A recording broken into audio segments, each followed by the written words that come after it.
I also have 3 different kinds of tablespoons. And you know what else is in the English system? A pinch. I bet with his hands and her hands, they'd have different size pinches. And you know how they measure horses in the English system? Hands high at the withers. So my horse would be shorter if I measured it than her because her hands are smaller than mine. It's not reliable. It is not reliable. If you go to Canada and say, I'd like a gallon of gas, you know they put 5 quarts in? It's an imperial gallon in Canada. The U.S. gallon has 4 quarts. How many of you know how many ounces are in a pint? Because I don't. Nobody does. You don't know how many fluid ounces are in this, do you? You know it's probably about a half a liter. Well, 16 ounces? I think it is 16. This one is 600 milliliters, and it's, oh, you have to be blind to read it. Oh, I was going to say, it's not from the U.S. because in the U.S. you have to dual label both ounces and milliliters. So anyway, the English system that we use is unreliable, which is why we don't use it in science. Nobody knows what it means. Now, the metric system was designed in 1789. 161 countries use it, soon to be 162. And it's based on the meter. And the meter is an exact division of the distance from the North Pole to the equator. So all you have to do is measure the North Pole to the equator, divide by the number they say, and you'll get a meter. And you can go to Paris, and in a glass box with argon gas kept at a constant temperature is the meter stick. That's exact and the same size in Peking as it is in Tokyo or Ottawa. So remember, the metric system is reliable. Everyone knows what you're talking about when you say a milliliter, or a meter, or a kilometer. And the English system is not. How many stone do you weigh? That's an English measurement. Yeah, I went to visit my friend in England, and she said, I gained 2 stone 3. And I said, take them out of your pocket before you get on the scales. She said, no, a stone is 12 pounds. I said, you're kidding me. You gained over 25 pounds? You really should take the stones out of your pocket before you get on the scale. So, anyway, point is, reliable means everybody knows what you're talking about. There is a standard in the world and everyone can find it. Now, repeatable is what she said. If you buy that meter stick in Buenos Aires and you come up here and you measure this tabletop, it will be the same thing yesterday as it is today and tomorrow.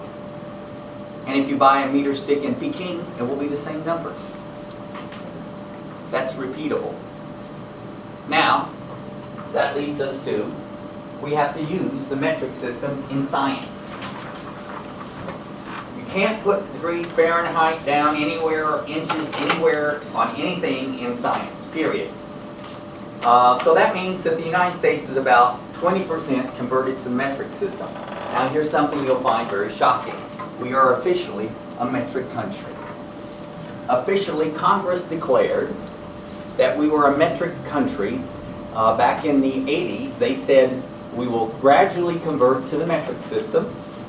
And on January the 1st, 2000, we will officially be a metric country. And they never repealed the law. Now, the man who got it through Congress was a nuclear scientist. He has a BS degree in nuclear science. He was actually a president who served in the military, not avoided it. He served on a nuclear submarine. And he was an engineer. What was his name? President of the United States, a nuclear engineer. Hint. He got his BS in nuclear engineering from Georgia Tech University. Carter. Jimmy Carter. That's right. Jimmy Carter was President of the United States and he was a scientist, and he said, you know, there's going to come a time when what we make, we can't consume enough of. In other words, our economy will not grow anymore because we can't sell to ourselves anymore. And we're going to have to sell to 161 other countries in the world, and they're on the metric system. And so if we want to sell our things over there, we are not going to be able to sell a 2-inch boat to China, to 4 billion people there. They don't know what a 2-inch bolt is, and it won't fit anything they've got. And so, believe it or not, this was back in the days where the different parties cooperated for the betterment of the country instead of lurching from one crisis to the other and postponing us going bankruptcy till September the day before, you know, and all that crap that they do now. The Congress passed the bill, the Metric Conversion Act, put forward by Jimmy Carter. And it was to gradually convert the United States from the 1980s to the year 2000 to the metric system without all that hysteria. Because, you know, if you said that today, people would riot in the streets. Oh my God, we're going to convert to the metric system. What will we do? Oh Lord, Mother of Heaven. Because everybody remembers 5th grade when you had to convert Fahrenheit to centigrade, or centigrade to Fahrenheit, or meters to inches. And we all freaked out and have forgotten the formulas. Remember, you won't have to convert if you're not using the English system anymore. It's base 10. And people say, oh, I can't work with base 10. Yes, you can. Dollar. We're the first country in the world that had metric money. 100 cents. 10 cents. It's a metric system. So, anyway, Carter got it through Congress and it created the Metric Conversion Board. Half the board was business and half was sciences. And they were given hundreds of millions of dollars to convert the United States slowly to the metric system. And the very first thing that was converted was cars. All cars are metric. Why? We used to make a lot of cars and sell a lot of cars overseas before we started making crappy ones, and now we're making better ones. And your car is no longer a 354 cubic inch V8. It's a 4.2 liter V8. And the button there says kilometers per hour or degrees centigrade. Everything on your car is metric. So that we can sell cars overseas and we can ask them to build parts which they can then sell back to us cheaper. And the next thing that was supposed to happen was every product in the United States was to be dual labeled. So if it's made here, it will have on it both ounces and milliliters. And if it's made for export, the milliliters, like Kirkland bottled water, which is sold by Walmart, it'll say 500 milliliters. And then it'll say 12.69 fluid ounces or whatever. This one is made for use here, so it says 355 milliliters or 12 fluid ounces. It's all dual labeled. And you can tell if it's made for export because the number of milliliters will be an even number. If it's made for local consumption, there where people understand the English system, then it'll be 12 fluid ounces or 16 fluid ounces or that sort of thing. And the next thing that was supposed to happen is that all road signs would be half and half. And if you take the 90 to Palm Springs, you will see a few of those road signs that went up during that time. It'll say 117 kilometers or 83 miles to Palm Springs. Everything was to be dual. And when you pumped your gas, you could press a button and pump out in gallons or liters.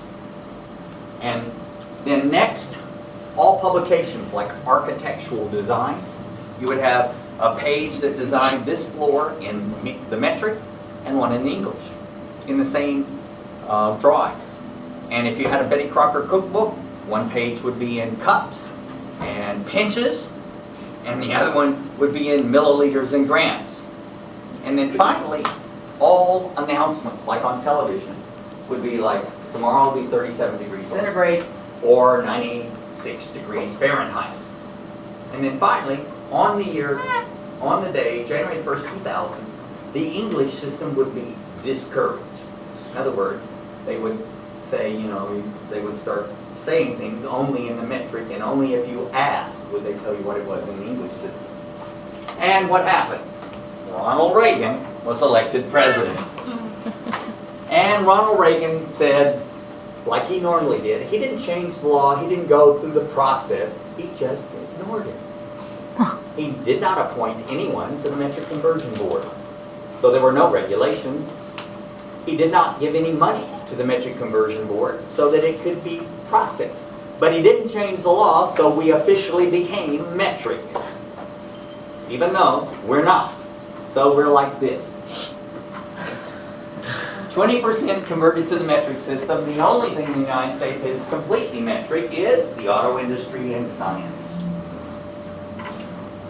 And you think our Congress has the courage to do something big like that now? Are you crazy? They can't even pass a budget. So anyway, what you're going to get from this is the standard system worldwide is the metric system, and in science we use only the metric system. And the United States is official, but isn't in the metric system. All right, what is meant by being assigned a number that means the same thing to everybody? It's a sad story. Yes, I was never terribly good at math, which is why I tell you when you get your papers today, add it up, because sometimes I see 78 and it's 87. So you're supposed to add these things up and check that they're the right things on your grade sheet, because I have dyslexia. I ruined a $750,000 piece of equipment at the CDC because my boss said, set the ultracentrifuge 1 mark below 120,000 revolutions per minute. I sent it 1 mark above and it blew up. Oh no. So anyway, numbers are important. I was never good, terribly. I was pretty good at arithmetic. Algebra the second time I aced it. Geometry was my thing. Oh my God, I love geometry.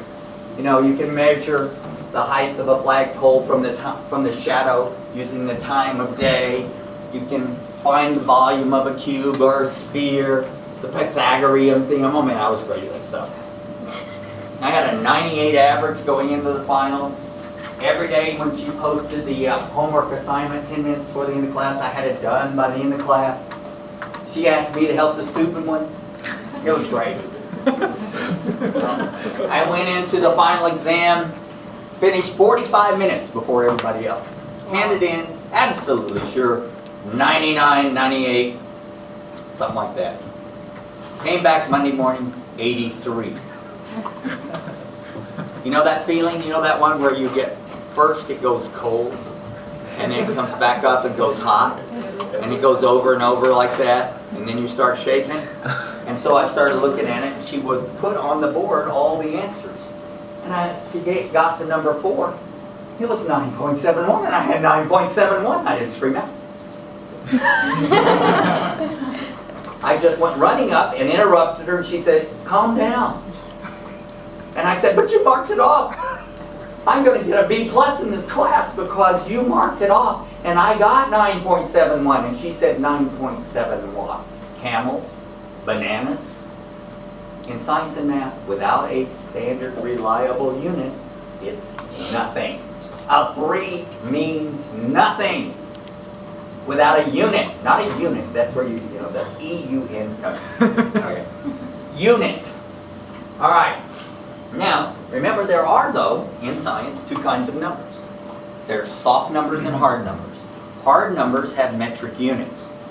Math, physics, biology, microbiology, anatomy, physiology. They have hard numbers.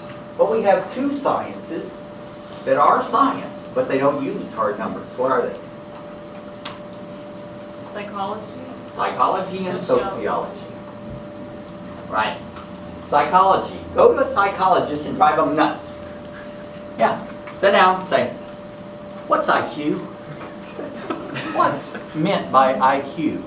If she has a quarter of the IQ of you, can I get 4 of her to equal you?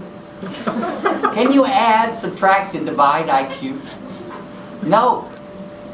And if you ask them, what is IQ? They say, well, if you give them this test, and then you say, well, is that for everybody? Well, no, actually it's designed for white, suburban, middle-class males. So if you're not that, it doesn't measure too well. You mean there's 8 different IQ tests? Yeah. Well, if I take all 8, will I get the same number? No. Why? Well, it's hard to explain.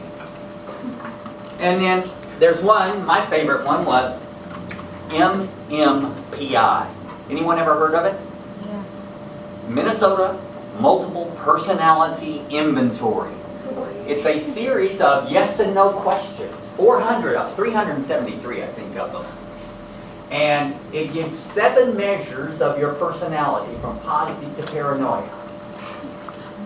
And they seem to be just innocent little questions. You sit down, every policeman, everybody that's in the military that's, going to press a bomb or something, has to take the MMPI. You don't want a paranoid schizophrenic pressing the button. Or pulling, driving your LAPD car. And what's so interesting is that the questions are extremely simple, like, do you sometimes think people are following you? That's number 11. Number 116 is, do you look behind and often see the same person? Number 300 is, do you feel someone's looking over your shoulder? Now, it's just like I ask my questions, remember? You can't memorize them. Sometimes I ask the front door, sometimes I ask the back door. It's the same question. What's the most important thing in doing a smear? Washing the slide. Well, then what do I say? Removing the oil on the other question right next to it. It's the same thing, but ask a different way. And one that really got me is, do you often have loose bowel movements? That was number 8. Number 200 said, do you often have diarrhea? Number, I think it was 360 said, are you often constipated? Now, if you had diarrhea at the beginning of the test, in the middle you were constipated, and at the end you had loose bowel movements, there's a problem. They look for consistency of answers of the same question put in different ways. And then they will give you a measure on all 7 scales of personality. And of course, certain scales should not be handling a submachine gun. So, but, are those numbers that you get on the 7 scales additive? Can you add them up? Multiply? Divide them? No. Psychology is an interesting science in the fact that the numbers do mean something, but not much to the individual. To groups of people, we can predict behavior. I can do testing to see whether or not how you would vote in here, and then poll and find out exactly how you voted, and I'll be almost exactly correct. You can predict behavior of large groups, not individuals. Sociology is the same way. One of them is they come in with teacher evaluations. Hate those. You know why? They come in with, first of all, they kick me out. And they come in and they hand you this little 10-page question. It says, on a number line from 0 to 10, where 0, you never met the man, and 10, he's Jesus Christ. How did Dr. Hicks communicate complicated concepts in microbiology? And then the next one is, on a scale of 0 to 10, where 0, you never met the man, and 10, he's Jesus Christ, how fair do you think his grading system was? And you know what you will do? I have discovered exactly what you will do. If you've got an A, I'll get a 9 or an 8. If you've got an F, I'll get a 5 or a 4. You know what the college will do? If she gave me an 8 and he gave me a 4, they will add them together and divide by 2 and say I'm a 6. They will add, subtract, divide, and average opinions. So needless to say, I don't like soft numbers terribly, but I do recognize their value. But let's talk about numbers that pretend to be something. I had, just till this year, a Pontiac G6 convertible. Now, which would you rather have, a BMW 3 Series or a Pontiac G6? 6 is bigger. Trust me, take the BMW. It rusted out after 1 year, my Pontiac G6. The top was rusting when I traded it and wasn't 9 months old. No, they didn't make terribly good cars 3 years ago. So, lots of times in advertising, they use numbers to fool you into thinking something's better. Remember, the Europeans made a lot better cars than we did in the 70s and 80s. So instead of making better cars, we figured out they put numbers on theirs, so we put numbers on ours. Instead of making it better, we just put numbers. So we had a Pontiac 600. Would you rather have the Mercedes 250 or would you rather have the Pontiac 600? Well, the Pontiac 600 doesn't even have a radio. It's stripped. But we put numbers on them. They sound better, don't they? So they use for advertising. Then finally, statistics. Statistics is used throughout science to compare numbers, to see if they're the same or different. But also, do you know what we as scientists call, we don't say it to the statistician's face. We never say it to a psychologist's face that you have soft numbers. Try not to insult them. But to a statistician, as soon as they walk away, you know what we say statistics is? The mathematical science of lying. You see, you can make statistics say anything you want it to say, so long as the people you're telling it to don't understand statistics. And you can prove it to them. See, the LA Times will come out with these things like yesterday they said, just 3 years ago, 47% of Californians approved of gay marriage. In a poll taken yesterday, 61% of Californians now approve, and we believe the mood of Californians is changing. The problem is, you don't know whether to believe that because there's two things they omitted. First of all, how many people did they ask? 3? You see, if they don't tell you in number, you have no idea. Remember, it has to be somewhere around 3,000 to 5,000 before you get anything that's predictable. So they can say, well, we did ask just 5. And they come up with and they can prove that statistic. They only asked 5. So remember, you've got to know the in number. And then the last one is level of significance. That means how much can you trust the answer. You've got to have a large in number. And then the level of significance, there's only 3. 0.1, 0.01, and 0.001. This is within an estimate. So if somebody says, I did it on 5,000 people and I got a 0.1 level of significance, that means that's just as good as an estimate. It's garbage. Most scientific experiments are 0.01 level of significance. What's that mean? Mathematically, they can be wrong only 1 out of 100 times. So you can be pretty confident that they are right, unless they missed an error. And once in your lifetime, you might do an experiment that is to the 0.001 level of significance, which means your chances of being wrong are only 1 in 1,000. And that happens once in a lifetime, if at all in your whole lifetime, if you did experiments all your life. You would find this is called a big signal. This is a moderate signal. And this is no signal. You didn't hear anything.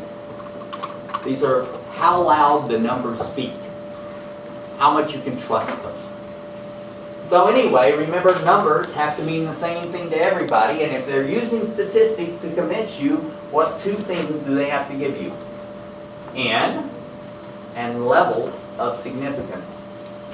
They have to give you a level of significance and an in number.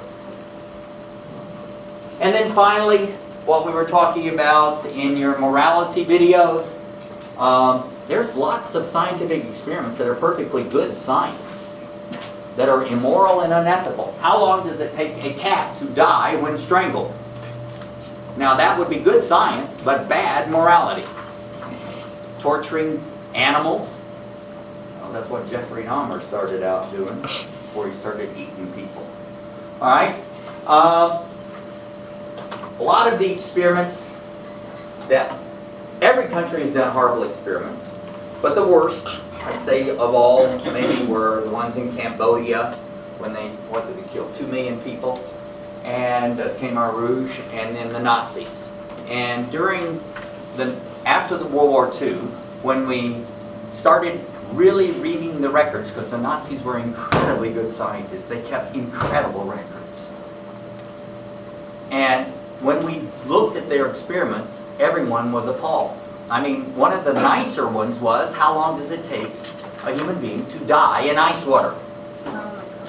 Why did they want to know? Because they didn't have many fighter pilots. Their fighter pilots were being shot down over the North Atlantic. They were landing in ice water, and they wouldn't get picked up in time to survive, and they didn't have enough pilots.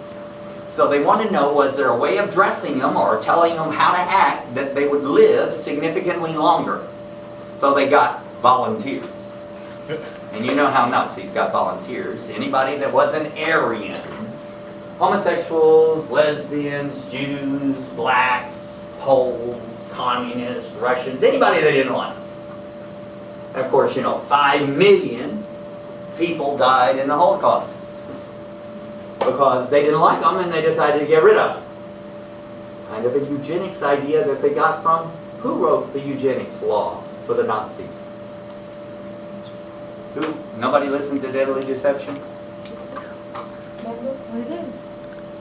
Henry Laughlin. Who said it? Somebody said it. Henry Laughlin, the man that wrote the Virginia law that went all the way to the Supreme Court of the United States, allowing people to be sterilized in the United States with just the opinion of your local sheriff. Your sheriff would decide if you were feeble-minded or defective and could pick you up without a trial or anything and take you to a eugenics colony to be sterilized, where you would go through some fake sort of trial where they said, you're not against an operation that will help you, that will better your health, are you? And you would say no, and they say, okay, you can be sterilized. They just wouldn't say sterilized. Go on. And just a second. So Laughlin wrote that law. It went all the way to the Supreme Court, and it is still legal in the United States.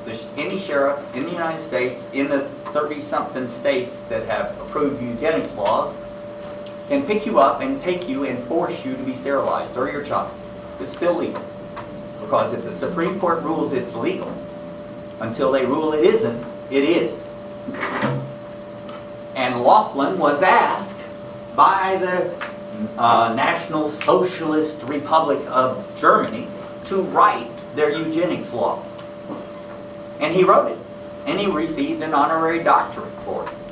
I forgot what the name of the university was.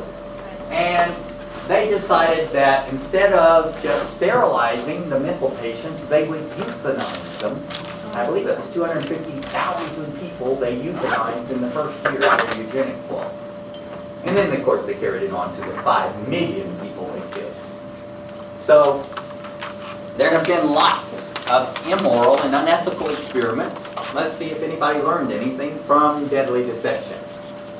So, since there have been so many immoral and unethical experiments, including in the United States, which you saw, in the Tuskegee, the Guatemala, and the eugenics laws, after World War II, there was an attempt to institute regulations on morality in science. What was the first one? One of your questions. What was the first attempt? The Nuremberg Code. During the Nuremberg trials for the Nazi war criminals, it was decided that there are things that even if you're in the military, you cannot be ordered to do that are inhuman. And that you as a human being have a responsibility to resist. And if you don't, and you just say, I was following orders, you can be put to death. Because this is wrong. It's based on the Hippocratic Oath, do no harm, but it's called the Nuremberg Code, and it is the first incidence of informed consent. You cannot do things to people without telling them and getting their consent. So it's called the Nuremberg Code, and now in the United States, Congress passed a law establishing, these test questions will be on 161 countries use it. soon to be 162. And it's based on the meter. And the meter is an exact division of the distance from the North Pole to the equator. So all you have to do is measure the North Pole to the equator, divide by the number they say, and you'll get a meter. And you can go to Paris, and in a glass box with argon gas kept at a constant temperature is the meter stick. That's exact and the same size in Peking as it is in Tokyo or Ottawa. So remember, the metric system is reliable. Everyone knows what you're talking about when you say a mill. How many ounces are in a pint? Because I don't. Nobody does. You don't know how many fluid ounces are in this, do you? You know, it's probably about a half a liter. Well, 16 ounces? I think it is 16. This one is 600 milliliters, and it's, God, I have to be blind to read it. Oh, I was going to say, it's not from the U.S. because in the U.S. you have to dual label both ounces and milliliters. So anyway, the English system that we use is unreliable, which is why we don't use it in science. Nobody knows what it means. Now, the metric system was designed in 1789. I also have 3 different kinds of tablespoons. And you know what else is in the English system? A pinch. I bet with his hands and her hands, they'd have different size pinches. And you know how they measure horses in the English system? Hands high at the withers. So my horse would be shorter if I measured it than her because her hands are smaller than mine. It's not reliable. It is not reliable. If you go to Canada and say, I'd like a gallon of gas, you know they put 5 quarts in? It's an imperial gallon in Canada. The US gallon has 4 quarts. How many of you know, buy that meter stick in Buenos Aires and you come up here and you measure this tabletop, it will be the same thing yesterday as it is today and tomorrow. And if you buy a meter stick in Peking, it will be the same number. That's repeatable. Now, that leads us to, we have to use the metric system in science. You can't put degrees Fahrenheit down anywhere, or inches anywhere on anything in science, period.